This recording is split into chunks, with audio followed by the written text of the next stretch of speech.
Hi, everyone. It's Bruce Firestone here, and I'm going to talk about one of my favorite subjects today, which is should everyone have a personal business for life? You know, my dad, Professor O.J. Firestone, told me before he passed that everybody needed to have some kind of a fallback position. He called it an iron reserve, and I think he was right, especially today. Many people are struggling to pay their bills, and find ways to support themselves and their families. So I wanted to share with you just a very short number of slides on simple side hustles that seem to work pretty well. So hang on a second. I'm going to share my screen with you, and hopefully I don't mess this up. So hopefully you can see my slide deck now and my handsome face as well. Simple side hustles that really work by Bruce Firestone. Mr. Firestone is a PhD in urban economics. A lot of the stuff that I work on is real estate, but it's not only real estate. And this is one I really like. I took one of my granddaughters to the log farm. This is a number of acres that's leased by this individual you can see here in the orange shirt on the screen. And he has turned it into a wonderful place for families to go. But it's extremely simple. It's a very simple side hustle. So he didn't have to buy the land. He found a willing partner in the National Capital Commission, which we call the NCC here in Ottawa, Canada. And he leased the land on a long-term basis, and he has developed a beautiful place for families to go. It's really for kids and moms, dads, grandfathers, grandmothers, what have you. And it's got a petting zoo, as you can see here. It's got lots of vendors on it, by the way, lots of things to shop for. If you like craft beer, there's craft beer there, fine wine, lots of different food types.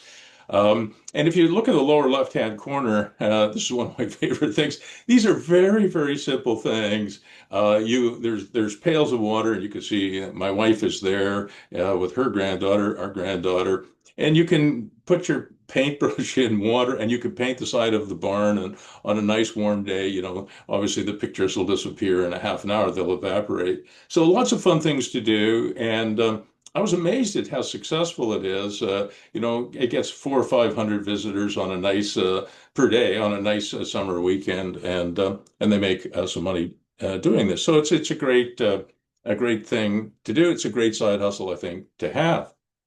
Here's another one that I've talked about before. If you follow my videos, this is somebody who has a very simple blinds business, but it's a B2B, business to business blinds business. So she's not really selling uh, to uh, to individuals. She's selling to really developers. So if you're building, say, a 3 or 4 story apartment building, what she would do is she would come to you and she would say, "You really ought to hire me to spec all the blinds. You want to present a very good image to the curb, right to the street. You don't want somebody having a marijuana flag up and somebody having an orange sheet up. Your business would, sorry, your building, which you have spent a lot of time and energy and money developing, will look really terrible, and you won't attract the right tenants or residents." So there you go. And she says that the cost of hiring me to put the blinds in is less than the increase in value in your building and the increase in the rents that you'll get. So she uses that. Then as she grew older, what she started to do is she started to do some coaching where she could coach women, mostly women, in other cities in Oregon, Washington, and BC on how to do the same thing she did. It provided her with a very good living. This is another very simple side hustle.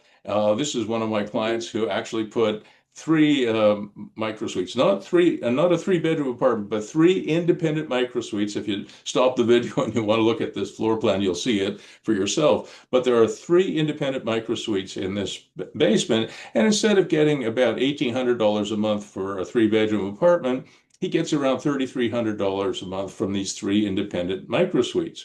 And what's interesting about it is roommates tend to argue, whose turn is it to clean the bathroom, who ate the last piece of pizza, drank the last beer, and what have you. So instead, what you have here is you have independent microsuites. Each one of these little microsuites, again, if you look at the floor plan, has its own sort of micro kitchen, it has its own fridge, it has its own bathroom. So there's no question as to whose responsibility it is to clean the bathroom. It's your responsibility.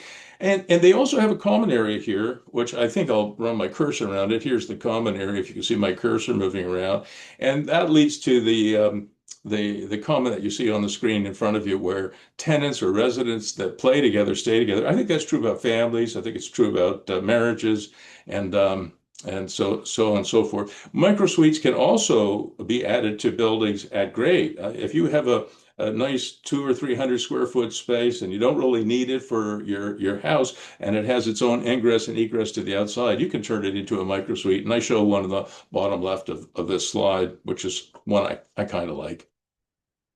The other thing that's really simple to do if you own a house, or if you own an apartment building, or you own a duplex or something like that, would be to add a backyard workshop. There's no end of tenants that you can rent to, who have side hustles themselves, right? And so you could put these backyard workshops in your backyard for about $30,000. That's Canadian dollars, probably about 20 or 25,000 US. And you can rent them out to a tenant who has some kind of a side hustle, himself or herself. Could be a carpenter, somebody who needs an office, somebody who's doing physiotherapy or massage therapy, an artisan, what have you. They provide a decent return too. And this one is kind of out there, but I really liked it.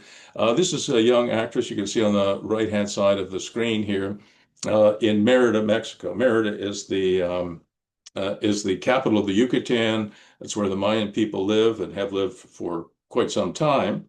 And she calls herself the White Angel of Merida. She dresses up in this costume, which you can see here on the right, which she designed herself. And when she's between acting gigs, she will stand on this box outside the main cathedral in the downtown square in Merida, and you can put one or two, um, 20, 50, I don't know, 100 pesos in her jar, which you can see at the bottom of the box there that she's standing on. And you pick out your fortune. And I did that. And I really actually enjoyed the one that I picked out. It's a little piece of paper. It said, in Spanish, sometimes you win, sometimes you learn. And I've had a lot of learning in my career. So sometimes I've won, but sometimes I've lost. But instead of thinking of it as a loss, think of it as a learning opportunity. So I quite like that. And she makes a decent living doing this when she's between acting gigs. And I think it's probably better. She enjoys it more than, say, being a server in a restaurant. Now here's another one that I really liked. I visited my oldest son and his family in Australia 2 Christmases ago, and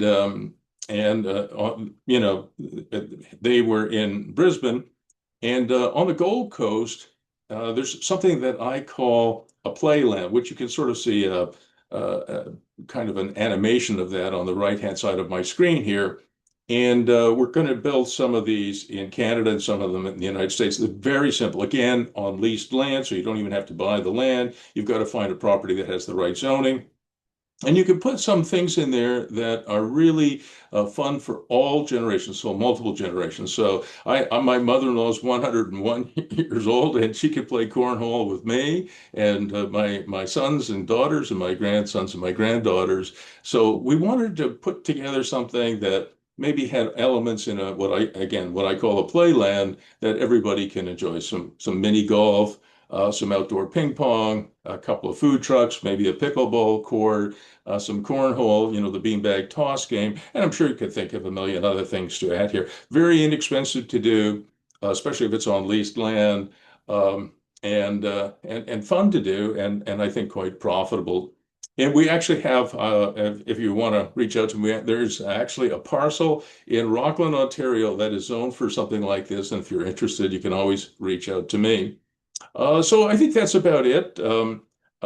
Create your own PB4L, personal business for life, to provide you with what, as I said, my dad would have said is your iron reserve, something that you can fall back on.